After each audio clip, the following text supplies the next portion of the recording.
The first time I saw a photograph of a Himba village at sunrise, something about it stopped me in my tracks. The desert stretched endlessly under a soft orange sky. Smoke rose slowly from cooking fires, goats wandered calmly through the sand, and people moved between round huts built from mud and wood. But what really captured my attention was a group of women sitting together outside one of the huts. They were talking, smiling, and carefully applying a deep red paste to their skin and hair while helping one another braid intricate hairstyles. One woman gently coated another woman's arm, while an older woman guided a younger girl on how to braid correctly. No one seemed rushed. No one looked distracted. In that moment, I realized something powerful. What looked like a simple beauty routine was actually a daily ritual of belonging. The people in that scene were members of the Himba, an indigenous pastoralist tribe living mainly in the northern regions of Namibia near the border with Angola. For generations, they have lived in small settlements scattered across dry plains where temperatures are high and water can be limited. Their communities revolve around cattle herding, family life, and shared traditions that connect each generation to the next. Elders guide younger members of the tribe. Children grow up surrounded by extended family, and daily life unfolds in open spaces where work and conversation happen side by side. When I began learning about the Himba, I expected to discover interesting cultural traditions.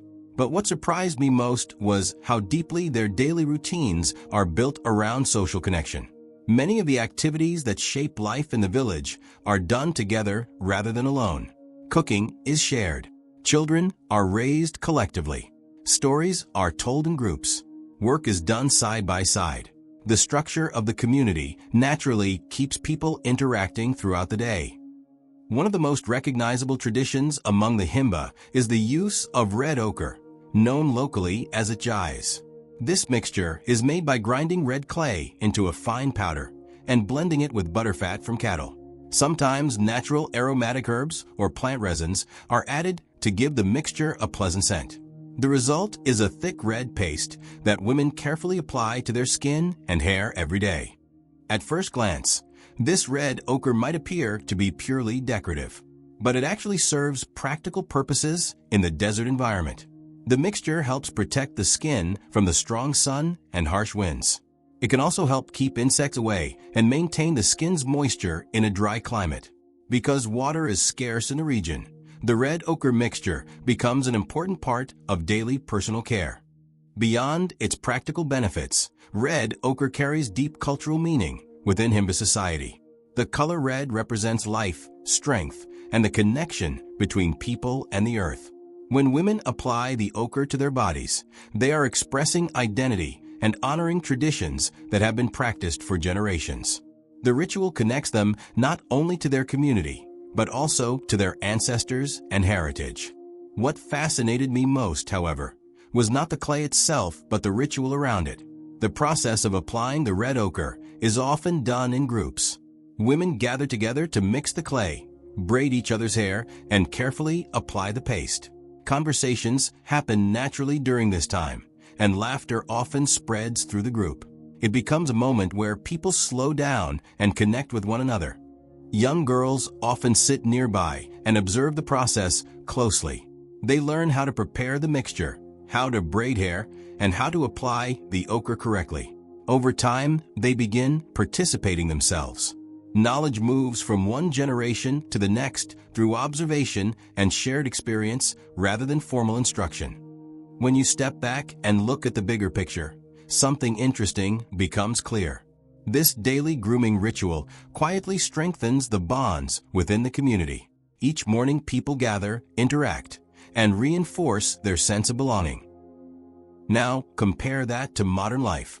Many people today begin their mornings by reaching for their phones before speaking to anyone else.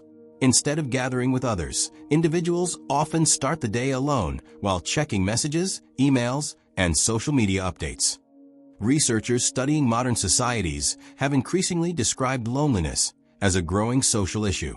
Surveys in many countries show that large numbers of people report feeling isolated or lacking strong social connections.